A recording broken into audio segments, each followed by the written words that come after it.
তৃণমূল বিধায়ক অরূপ রায়ের গোডাউন থেকে ত্রাণ সামগ্রী নিয়ে যাওয়ার সময় উত্তেজনা ছড়ালো। হাওড়ায় ত্রাণ সামগ্রী রাস্তা আজকে বিক্ষোভ দেখান বিজেপি কর্মী সমর্থকরা। ছবি রাখবো আপনাদের সামনে।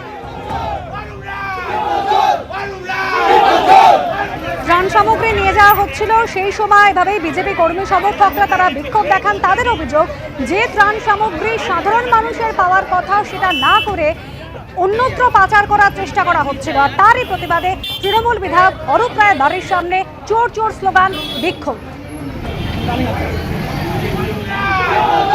সুনীত হালদার আমাদের প্রতিনিধি রয়েছেন আমাদের সঙ্গে টেলিফোন লাইনে। সুনীত, কি কারণে অরূপ রায়ের বাড়িতে এত পরিমাণ ত্রাণ সামগ্রী মজুত করা হচ্ছিল? বিজেপি ঠিক কি অভিযোগ করছে? দেখো, যেটা জানা যাচ্ছে যে আজ সকালে অরূপ রায়, যিনি সেন্ট্রাল হাওড়া তৃণমূল কংগ্রেস বিধায়ক, তার বাড়ির সামনে একটা গোডাউন আছে। সেই গোডাউন থেকে যখন সরকারি ত্রাণের সামগ্রী বের করে ম্যাটাডোরে করে নিয়ে যাওয়া হচ্ছিল, সেই সময় বিজেপি কর্মীরা ওই ম্যাটাডোরগুলোকে ঘিরে ধরে এবং যারা কর্মী যারা মাল বার করছিলেন তাদেরকে আটকে রাখে এবং তারা ক্ষোভে ফেটে পড়েন। তাদের অভিযোগ যে এই ত্রাণের সামগ্রী, সরকারি ত্রাণের সামগ্রী, সেগুলো সাধারণ মানুষের মধ্যে বিলি করার কথা, কিন্তু এইগুলো এই গোডাউনে জড়ো করে রাখা হয়েছে এবং সেগুলোকে যাতে পাচার করে দেওয়া হচ্ছিল বলে তারা অভিযোগ করে এবং এগুলো খোলা বাজারে বিক্রি করবে, এমনটাই তারা অভিযোগ করে এবং অভিযোগে উত্তপ্ত হয়ে ওঠে গোটা পরিবেশ।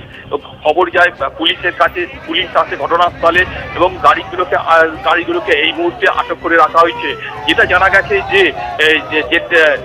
প্রত্যেক বছরই পুজো এবং দুর্গাপুজো এবং ঈদের আগে সরকারের পক্ষ থেকে বেশ কিছু ত্রাণ সামগ্রী সেগুলো কিন্তু বিধায়কদের কাছে আসে এবং এই যে গোডাউন, এই গোডাউনের ভেতরে প্রচুর পরিমাণে কম্বল থেকে আরম্ভ করে শাড়ি এবং বিভিন্ন পোশাক, এমনকি যে হুইল চেয়ার, সেগুলোও কিন্তু এই গোডাউনের মধ্যে রাখা ছিল, যেগুলো সাধারণ মানুষের পাওয়ার কথা, কিন্তু সেগুলো ডিস্ট্রিবিউট করা হয়নি এবং এই গোডাউন খুলে যখন বার করতে যায় তখনই কিন্তু এই নিয়ে তুমুল বিক্ষোভ শুরু হয়। এই মুহূর্তে বিজেপি কর্মীরা ওই গোডাউনের বাইরে দাঁড়িয়ে তারা বিক্ষোভ দেখাচ্ছে।